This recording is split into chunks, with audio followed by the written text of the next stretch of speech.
All right. As Professor Webb said, I'm John. If you'll learn how to spell my last name when I give out the handout. There's no easy way to do it other than looking at it. I grew up here in Houston. I grew up in the old Heights before it's the current Heights, but I now live in the new Heights. So I've seen this city grow and change, and I left for 7 years to go to school and lived in California, worked in the environmental movement for a while, lived in Latin America, teaching and helping put together a technical school, a trade school there. And then I came back here in 2007 and accidentally got into politics, which is what I was born into. I grew up the son of an elected official. My dad was an elected official my whole childhood. He actually retired in 2016. He's now a full-time grandpa. And my mom was also an elected official. So I grew up in this role. So a lot of this stuff is second nature to me. But I've also been working in it professionally since 2007. In a consulting capacity, in campaigns, and most recently in the legislature. So just so for everybody who doesn't, who's not aware of how legislative offices work, the org chart is generally pretty simple. You have your elected official at the top. In my case, State Senator Sylvia Garcia. She represents about 850,000 people in the legislature, in one house of the legislature. And the only person who's her boss are the people, those 850,000 Texans, which complicates some areas that we're interested in right now, like sexual harassment and sexual assault in the legislature. Like, there's no way to fire a senator, like you could an employee, which is an interesting place we're in right now. But then right underneath her is me, and I run her district office and her capital office. I'm in charge of the policy side and the district side, so all the constituent services. If you've got a problem with the state agency, which most people call us asking us if like we can help them get their driver's license faster or clean up a highway, those things. It's a lot easier to clean up a highway than it is to get you your driver's license faster. I don't know if you know that right now, but we're spending $800 million to put a bunch of DPS troopers on the border instead of keeping driver's license offices open. These are choices that we make. But the thing that I want to talk to you all about today and be as clear as I possibly can is that advocacy and working as a private advocate or a professional advocate is just as important, if not more so, than voting. And I know we talk a lot about voting, especially in an election year, right? People are going to say like that's how democracy works, or that's how we make it work. And frankly, election day is a day, and advocacy happens throughout the year, throughout all seasons. Something is going on in terms of advocacy. The other thing is that, and I want everyone to try and. Is anyone here considering a career in kind of macro policy social work? 1, 2, 3, 4, 5. Okay, so y'all are, I think y'all are understand like why this stuff is so important. I also think that you're in this class because the profession, of social work and the graduate college of social work know that policy is as important, and some of us might say, can determine the environment in which you work in as a micro-clinical level social worker, which we all know makes a big difference in outcomes, right? Hey, how are you?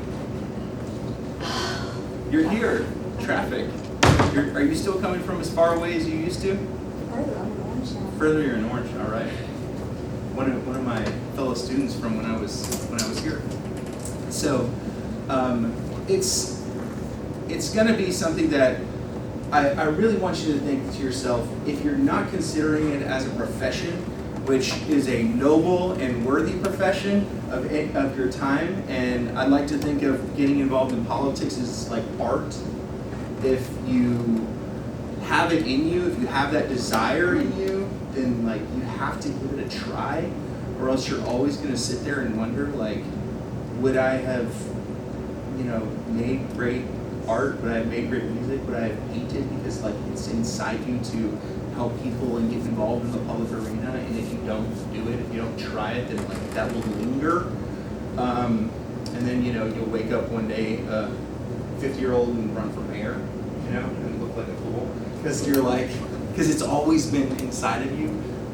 So give it a shot. And I also think that it's like art in that a lot of people make a lot of art, and there are very few rock stars. Like, don't get involved in politics because you think you're going to be a U.S. senator. Like that's a good aspirational goal. Although the Senate is a whole other thing these days. But like most people are going to be involved in local or state government, or on staff, not as an elected official, or in an agency, which we'll talk about. So everybody knows that we have 3 levels of government, right? So federal, state, local. All right, I'm not going to talk too much. If we all understand that, then I don't want to belabor that, but I do want to talk about some issues that you might hear about. So who's passionate about a policy issue right now? Is there something? What? Immigration? Okay. So immigration is a perfect example to me of, you want to come on in? Yeah. Okay, come on in. You're good. Duck. Just duck so that my beautiful face is not missed. So immigration is a perfect example where we can look at federal, state, and local. Almost everybody will tell you that in order to solve the immigration crisis that we have right now, it's going to take federal policy change, which I absolutely 100% agree with. It's going to take Congress acting in order to change the immigration system that everyone thinks is broken. Okay. But that doesn't mean that there's not state policy and local policy that happen. So in the state, this last session, we had a bill called SB4. I don't know if you're familiar with that. My boss called it the Show Me Your Papers bill. This is the bill designed to enroll local law enforcement officers into the federal immigration enforcement system. All of that was done on the state level. It has dramatically changed the way that local law enforcement works now. Immediately after the bill was signed, cases of sexual assault in the Latino community went down over 40%. Now, do you think that's because sexual assault went down 40%? No. No, right? It's because of fear of reporting, fear of people coming forward to law enforcement. State policy. Federal immigration system broken. State policy makes it worse. Local policy. Our sheriff, elected on the local level, is the pipeline to immigration. Okay? People in Houston, Texas, yes, ICE agents are out there and they're going to workplaces, right? So federal immigration agents are going to workplaces, they're going to homes, they're going to different, they're doing their work always in the community. But most people in Harris County that get deported are getting deported through the coming in contact with the criminal justice system at some point, and being turned over to ICE. Now, SB4 makes the local law enforcement role in this a little bit harder to negotiate. Okay, that's what SB4 was intended to do. Because state leaders saw that if a local sheriff says, I'm not turning over anybody to the feds, then it tamped down on a lot of deportations. So they made it a lot harder for sheriffs to not cooperate with federal authorities. And so now we spend a lot more state and local resources on enforcing federal immigration laws. And if you're like me, you know, like your car windows gotten broken into, and you know, there's more property crime, and there's a lot more stuff that like the sheriffs are just like nowhere near the bandwidth to deal with. They do not have, they cannot deal with the things that are going on right now because we're spending money and time and resources on other things. What's another issue that you're interested in? Flooding. Flooding. Oh man, isn't interested in flooding. All right, so a couple of ways that we can look at flooding. All right, who thinks global warming is real? Okay, who thinks that you can best change man's impact on global warming by federal policy, state policy, or local policy? So federal policy, Yeah. state policy. Which one? Which one? That's what I'm asking you. Oh, So let's take a poll. So if you're going to attack global warming at a policy level, you think federal policy, state policy, local policy? So every level of government has some sort of role. Okay. The reason why I immediately bring up global warming is because flooding is an issue that's only going to get worse. Only going to get worse. I listened to 2 hours of a meteorologist the other day. The science is absolutely clear. There's no, if you read, everyone here is taking research, right? Mm-hmm. So if you follow research standards, so peer review, independently peer reviewed studies, every bit of science, including, just amazing science that shows that global warming is real, man's effect on global warming is clear, and we are gonna deal with more floods. So take that issue really quickly. The reservoirs that are supposed to keep most of the city from flooding, the reservoirs are controlled and built by the federal government, the Army Corps of Engineers, all right? The Army Corps of Engineers is the slowest moving train coming out of the station of anybody I've ever seen. If we are going to wait on the Army Corps of Engineers to solve our flooding issues, we are going to flood a Harvey times 5 before anything ever gets done. I promise you. Which is why local officials have taken the lead and put on the ballot in August $250 billion, or 250 million? Million or billion? All right. Million. Bond to start some of that flood mitigation building. So local officials did that on the county level. And they're going to spend that on projects that they believe will mitigate floods. Now the city of Houston, which is even like smaller than Harris County, right, has changed their building standards to say that if you live in certain areas that might be flood prone, then you have to build your home to a different standard.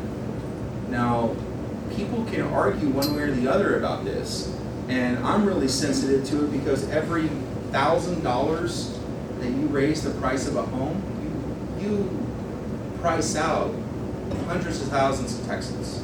I mean, it's that staggering that you really, even small increments. But the reality is that the city doesn't want to be built on an old standard. And the city has the right to say that flooding in homes costs taxpayers money, so we should not build to flood. Now on the state level, and this is the one that is truly maddening right now, because Harvey happened over a year ago, right? But we have to wait for the legislature to come back because the governor didn't see fit to call a special session We have to wait for the legislature to come back in January to even begin to talk about this stuff. Now, we've had interim hearings. We've had these hearings where people show up and they testify. Nothing comes from those. Don't let anyone think that like they're doing something just because they had a hearing. Like no policy changed, no dollars were expended, nada. Zero is happening except talk, literally talk. Okay, reports will come out, more talk, but you write it in a paper, you publish it, and somehow it makes everybody feel better. Okay. It doesn't. Nothing has changed. We have to wait 2 years for that to happen. Now that was a state issue. The governor was the one that decided we shouldn't have a special session. The governor, one guy, currently a guy. He decided we're not going to have a special session. Now the legislature, all 150 members of the House, all 31 senators are going to get together in a couple of months and decide, are we going to spend it to the what I call the Economic Stabilization Fund, and what most people know as the Rainy Day Fund, okay, to help make communities whole? Are we going to change the way that we do development across the state, just like the city of Houston did? Are we going to put state money into projects that are going to help protect the coastline, like the coastal barrier, which is a $5 billion project to build the wall along Galveston and the gates to keep the Bolivar roads open? If you want to get like real into this, like the coastal barrier is one of these things that is fascinating because you guys spend another couple $1 billion to take that all the way up to the Louisiana border to really protect the industry and people that live along the coast. But that's going to be something that's, are we going to put down money to start that and hope that the feds keep down too? I say all this, and we've taken a lot of time to say that every single policy issue that you are concerned about, I promise you, has some sort of impact on a federal, state, or local level. It's really a matter of where you want to have impact, where you want to focus, and what you're trying to do. Immigration is an example where, I think it's going to be forever until we get a real fix to the federal immigration system. It's going to be a long time. But I think we could have a new governor in Texas in the next decade. I think we could have a governor that's more favorable toward immigrant communities in the next decade. And I think that we currently have local leaders that are supposed to be more favorable to the immigrant community in Houston right now, and it's our job to hold them accountable. And that, so, the big fix is further off. They still read Impossible. Impossible will take a while when they first start, or I don't know. sections Did you from read that. No. All right. Well, I always loved that saying. But the best way to start getting involved in any of these things, and this is my professional opinion and my personal experience, is to find an organization that is working on these issues already. There is no reason to reinvent the wheel and say, I want to get involved in flooding issues, therefore I'm going to go out there and be the head of a flood group, anti-flooding group, It's it's just not, it's not going to help you, right? I mean, and it could be something that you're like, the Katy Prairie Conservancy, which is an organization that a lot of people haven't heard of. Their mission in life is to keep the prairie that is on the far west side of Houston, where there used to be rice fields, intact, because prairie holds water so much better than a reservoir. But it's also because they just wanted to keep nature. That's how they started. They're just we want to keep nature somewhere close to the city. But now there's such a clear connection between our flooding issues and what they're doing that if you want to get involved in what they're doing, then you don't have to care a lot about the birds, which they care a lot about, and they're pretty. And my parents like to drive out in their car and look at them. It's a way to spend a Saturday. But the flooding issue is something that we can, I think, all hear about. And so they're already working on it. They're already tapped in. Immigration is another one that, there's a bunch of different groups and different ways you slice it. And if you think that nobody is doing what you're doing or what you want to do in the immigration space, like I can guarantee you somebody somewhere is already doing it, and you're going to multiply your effect if you work together in partner organizations. That's for a couple of different reasons, and we'll get to that a little bit later. In terms of what's in it for elected officials, partnering with organizations really gives elected officials things that they're looking for, okay? Numbers, media, and consistency, okay? But we'll talk about that in a little bit. Okay. Is anybody involved in an organization right now that's working on advocacy that they want to share? I'm the disaster case manager for St. Vincent de Paul's Disaster Services. Okay. And we are working with Harvey victims and Jefferson counties. Okay. They're also in Chambers, Harvey, and the other counties too. So what are y'all working on in advocacy? Right now it's more one-on-one advocacy, working with clients, advocating with FEMA, Red Cross, Salvation Army, like the India Funds. But it's Okay. also on a larger county level, advocating to establish and change policies to help people in future recovery and recovery. So do y'all have like a policy agenda or anything like that that y'all put together, or are you part of a coalition that's working toward They're part of the National VOAD, National BOED? National Volunteer Organizations. Active in disaster. Oh yeah. Know about a BOED. I love BOEDs because you walk into BOEDs and you're like, why did they name their organization BOED? And then everyone starts using more acronyms, and it's like, oh, these are the acronym police. They love acronyms. They love acronyms. Start learning that stuff like DOD doesn't. Yeah, no, it doesn't. Anybody else involved in an advocacy organization? I'm working on crafting legislation with Beto O'Rourke and some other people and FEMA on actually being able to use FEMA grants not only for raising houses but for destroying them and putting up new houses, because it doesn't make any sense to raise these 50-year-old houses, but people are limited in how they can apply their funds. And so a number of people wanted to tear down their houses and put up new ones with that money, but are prohibited from doing that according to the grant application. FEMA and FEMA's rules are like one of the most interesting. I mean, I've worked in a lot of bureaucracy, you know, and FEMA's one of those ones. It's just like some of it's just so, I mean, maddening to people. SBA is pretty good too. SBA is pretty good. So I mean, but they also, you know, they've also been doing it for so long, and they have their reasons for doing certain things, and some of it makes sense and some of it doesn't.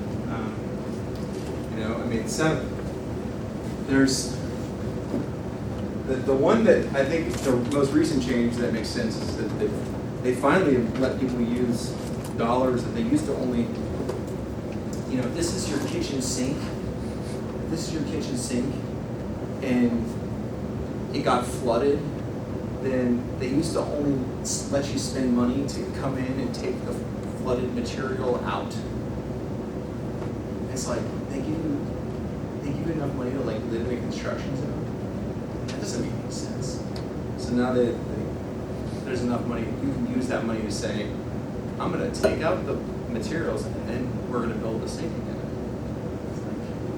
It's like, how did that take convincing? I don't know.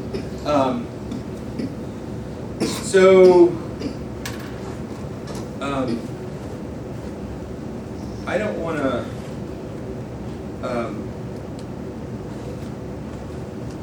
I don't want y'all to think that you have to be a professional, though. Like I said earlier, I really want you to, everybody individually, realize that as a social worker, I'm sure you've already found it in your work, and you will find it more so that there will be times when you're working with someone that you can help one person, but if there was something that was different about the system, then it would help a lot more people like them.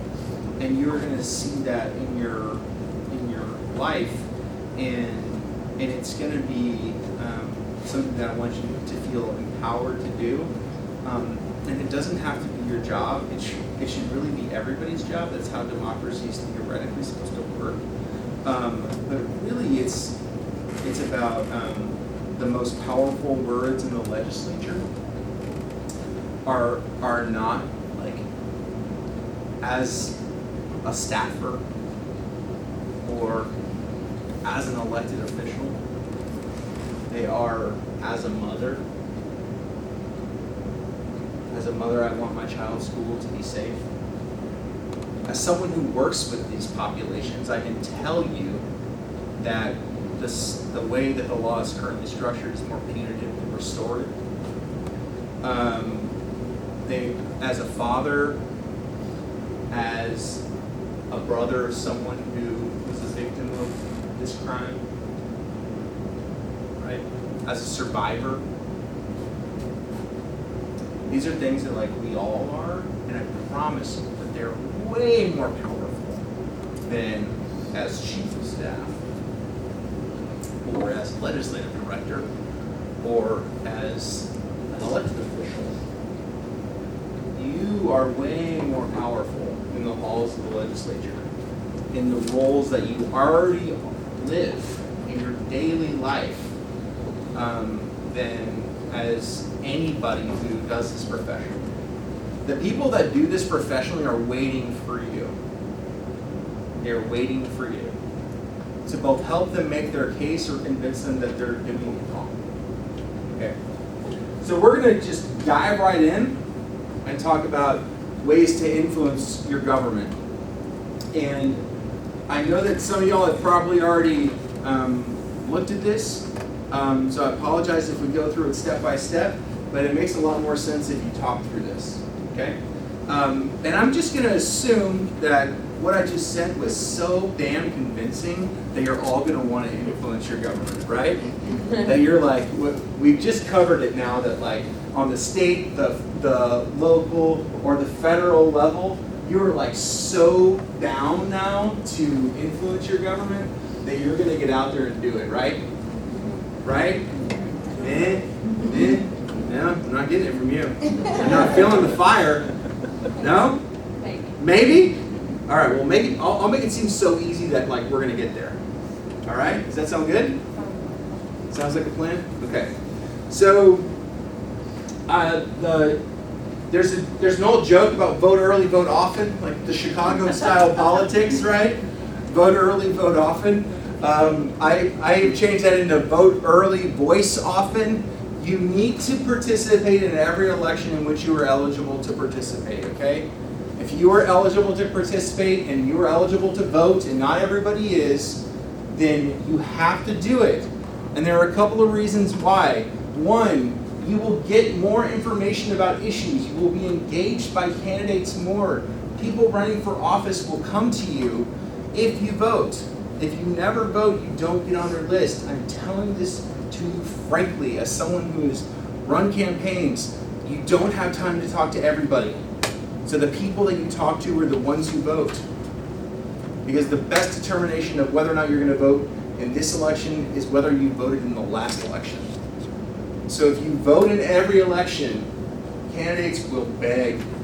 They will come to you. They will send you every piece of mail. They will give you every phone call. They will text you. They will email you. And that sounds terrible, doesn't it? To get all that information? That sounds terrible, right? Guess what? At least you will know what the heck is going on. And you will know that there's an election. And you can not answer their phone call. And you can throw away the mail. But if you don't get on the list, and like, you have no idea what's happening. And people will spend time talking to you. And if you vote in every election, and it will help you understand. Even if it's just to force you to think about what's going on. School board is, to me, a great example. Like, the number of people that vote in school board elections is tiny, and the dollars we spend are enormous, okay? Enormous. Who here owns a home or owns property? It is your biggest tax bill. Your biggest tax bill is to your school district. And if you don't vote in school board elections, you have no say in what those dollars go to. But most people don't realize that, like, the people that run for school board, I mean, like, you start to get down into the nitty gritty and you research them, and it's like, it'll blow your mind. All of a sudden you'll think, hell, I should run for office.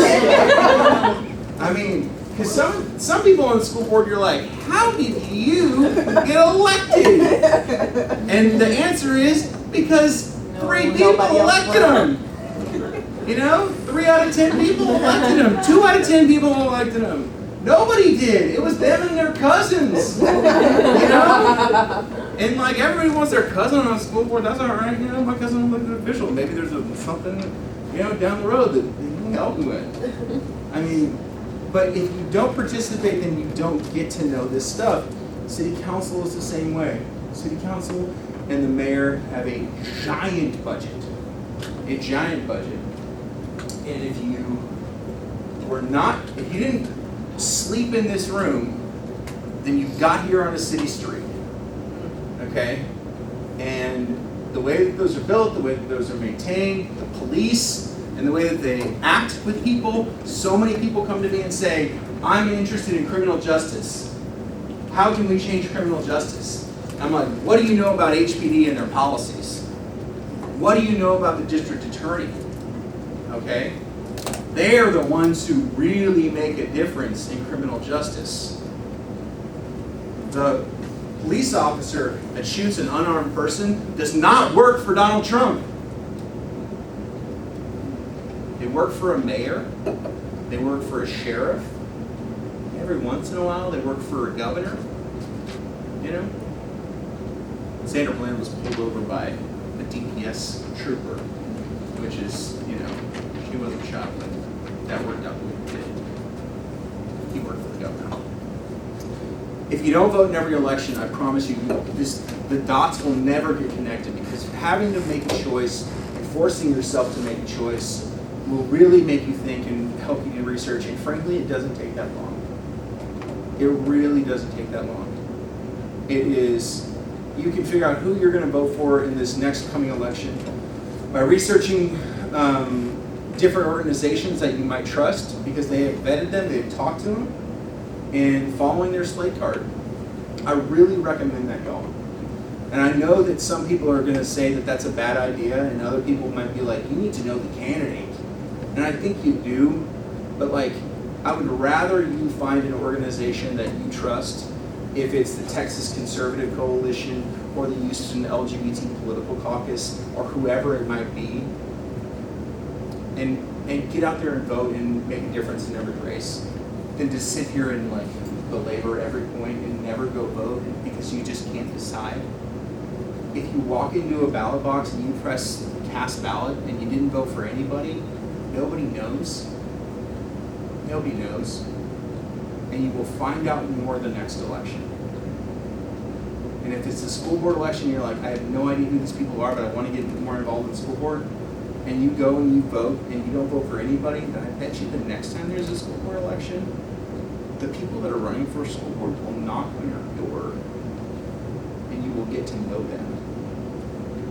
And that will change the way you experience this. But also, you have to communicate regularly with elected officials. Okay? You have to communicate regularly with elected officials.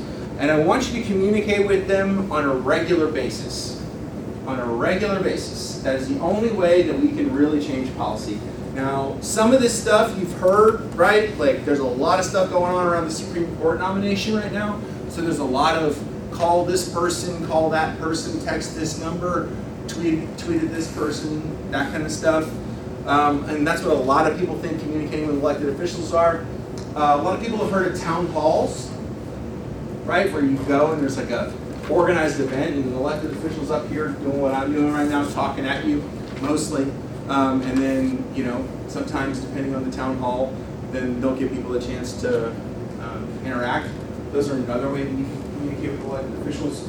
But every way that you communicate with an elected official is, to me, professional opinion based on the circumstances. Okay? So based on the circumstances, for speed, meaning something is happening right now. SB4 is coming up in a hearing. SB4 is coming up in a hearing, or it's coming up on the floor. Let's say SB4, the Show Me Your Papers bill, is going to be on the floor tomorrow. Okay? And you're like, they really need to know my feelings about this. They really need to know why I think this is such a bad law. They really need to understand. It's too late. What you do have time to do is say, I'm John Shapa Gorczynski. I live at 953 Yale Street, and I want you to vote no on SB4 tomorrow. And the reason why you do that is because, one, tell them you're a real person. Tell them where you live. If you live in their district, you get bonus points. If you don't live in your district, you don't get bonus points, but you get counted, sometimes differently for different offices. Eventually, this will end up in a report that the elected official will see, and they will see how many people express yes or no on a certain bill. Almost every single elected official has a way to keep track of how many times they've been contacted. Phone call or email, all right? It is absolutely easier than you think it's been if you've never called. Staff are literally trained to not engage with you.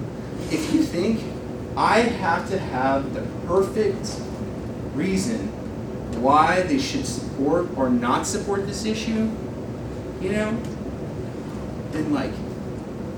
myth dispelled, y'all. You do not. If you call our office and you say, I want the senator to vote or not vote on a particular way, the staff member is trained to record your information and say thank you and goodbye. That's it. So that's all you need to tell them. And don't say, oh no, on SB4. You have to say who you are and where you live, okay? At the very least. Because they want to know that you're a real person, they want to keep track of it. Usually they will take down your phone number without asking because they just do it automatically for caller ID, but they're trained to not get into a back and forth with you. So I promise you there's no stress. And if someone does get into a back and forth with you on it, it's probably you, not them. It's probably because you want to get into a back and forth with them, all right? Because the staffer, I guarantee you, is the phone is already ringing with the next person. They want to answer, they want to move through. Because the last thing they want to do is get a voicemail box that's full, and then people start tweeting, Joe Manchin's mailbox is full, you can't call him. They want to get that next going. So if you're getting into a back and forth, it's probably on you.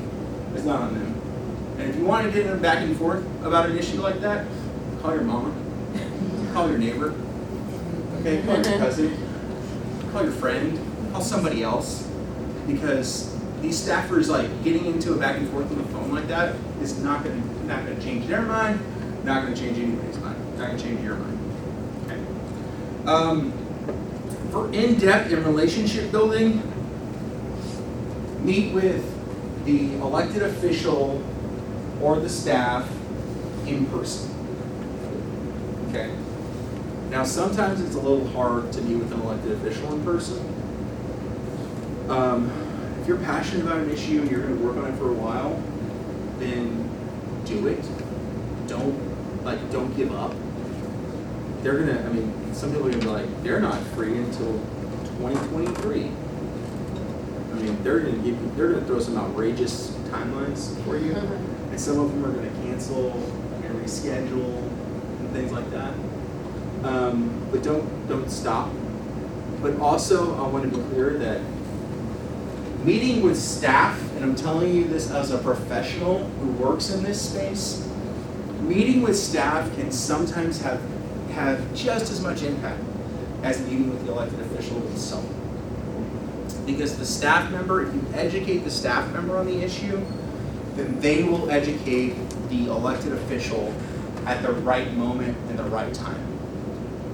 And if you spend time getting to know them and working with them, then they might even do a better job advocating for you than you can for yourself. Because they know when these things come up for votes. They know when these things are going to be heard in committee. They can give the elected official questions to ask of witnesses, and things to say. And if you catch an elected official saying something that you told their staff to say, I mean, if you're like me, that's a rush. If you're like every other normal person, that's probably like, oh, that's cool, whatever. Like, I love it when like an elected official's like, oh my gosh, I talked to them about this, and now they're out there saying this, right? In a former life, I working in faith-based communities, talking to folks about LGBT acceptance. This was mostly in Catholic spaces, and hearing a few Catholic legislators say things like, my faith teaches me that all are welcome, and that you should love your neighbor, and that transgender people, just like everybody else, want to live in peace and go to the bathroom in peace, just like everybody else. And it's like, that's a line I gave you, bro. And that's amazing to see that work. Because that is like hard work that takes a long time and a lot of relationship building. But I didn't give that elected official that line. A staff member did. And it was from like an hours-long training that we did on messaging around how to talk about these things in faith-based communities. And the elected official felt most comfortable talking about LGBT issues from their faith frame. And so that's like a long way of saying that for in-depth stuff and really building a relationship with people, do it face-to-face, just like you would any other relationship, any other time, right? If you want to really get to know someone, you don't like, I am them. It's like, that's not how you really get to know somebody. I don't know how old this class is, but maybe that's coming. Maybe that's coming. I don't know if we're there yet, but I think that getting to know them will benefit you if you are passionate about something and you want to work on something for a long time. Anybody have any questions on that? Has anybody sat down with an elected official before and met with him? Do you mind sharing what that was about, or you want to talk about it at all? Sure. So I used to be involved in a AmeriCorps program called City Year, and every year people from across the cities across the country set up a Hill Day in DC. So I got to meet my representatives from Chicago Cool. and talk about the program. Awesome. I love Chicago.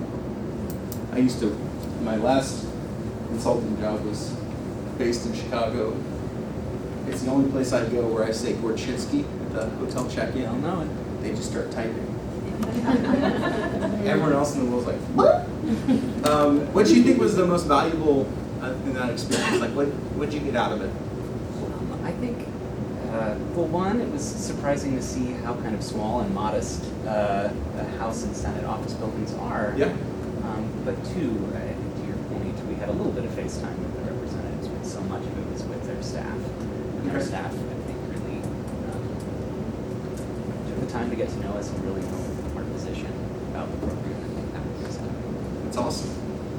And that is exactly what I mean by like the most powerful words in any legislature is not as the person who passed this bill to create this program, or as a staff member who drafted this bill. It's as someone who is working in this program and is benefiting this program and is seeing the impact that it's having on the ground.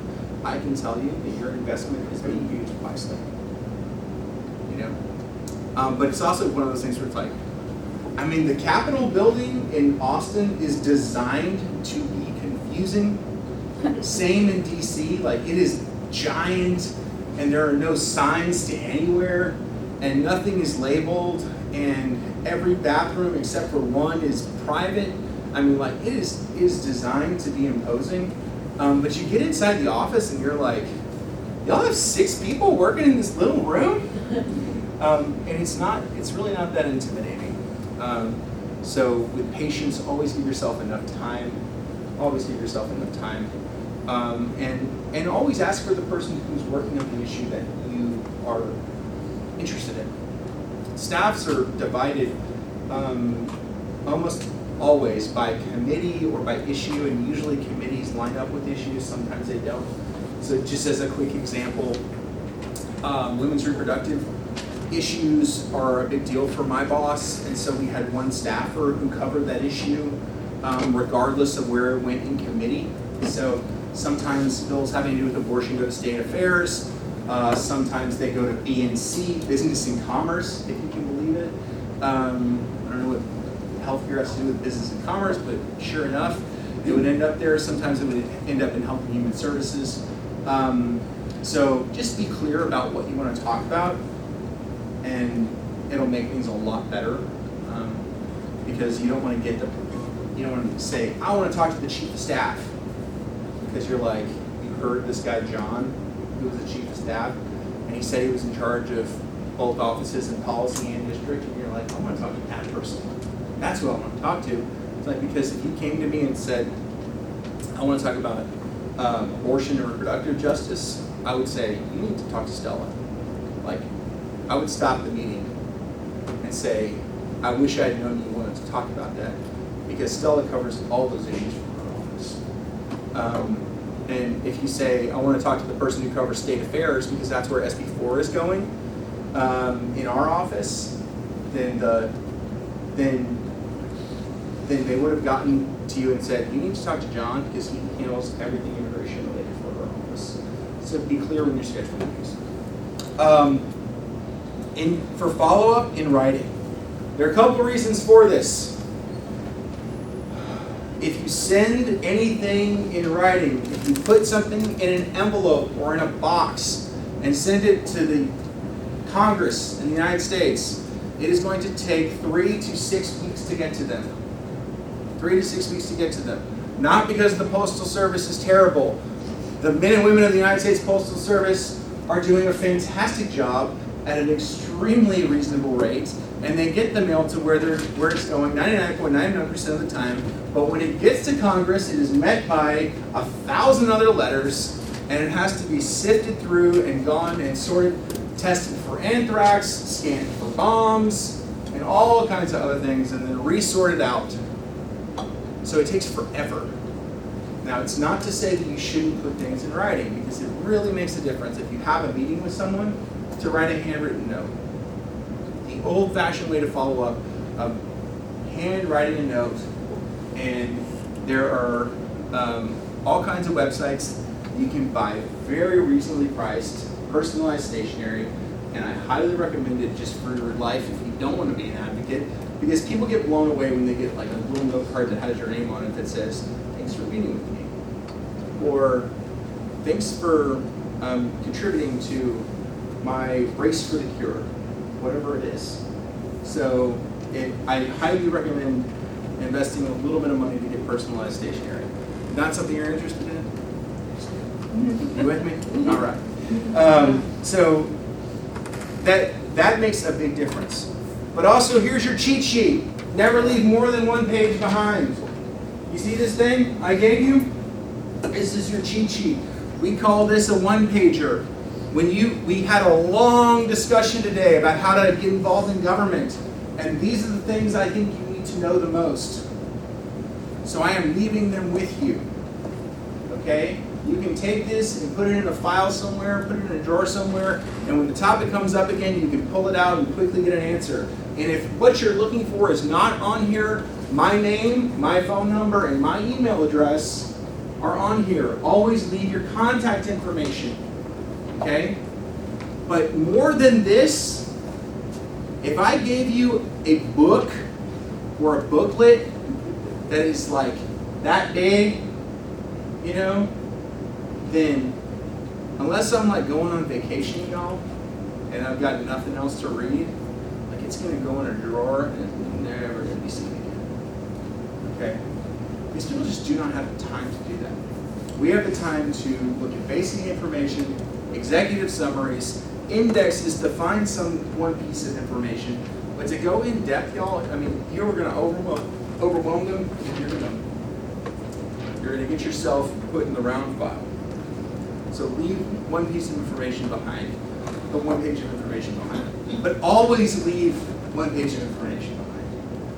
Never go and talk to somebody, especially if you're going to take up an hour of their time, and not leave them with something to refer back to. Okay? Always give them something to refer back to. And because some of y'all are like, I'm already done with this, like my coffee's starting to wear off, and it seems interesting, but like, I mean, not an hour interesting. Maybe he was 30 minutes interesting. And you're like, I wonder how long he's going to go for. When are we done here? Am I done with the homework that we're about to talk about? You know, your mind starts going other places, and like leaving that one piece of information, one page of information behind means that if you didn't have their full attention then at least the highlights when they need to go back to the issue were there. And I cannot tell you how much of a practice one-pagers are with professional lobbyists. Professional lobbyists have real fancy one-pagers, but they're always one-pagers. Sometimes to make themselves feel better, they walk in with folders full of stuff, and it's like, man, shit, I gotta go through this and figure out what is the one thing I'm gonna say. You know?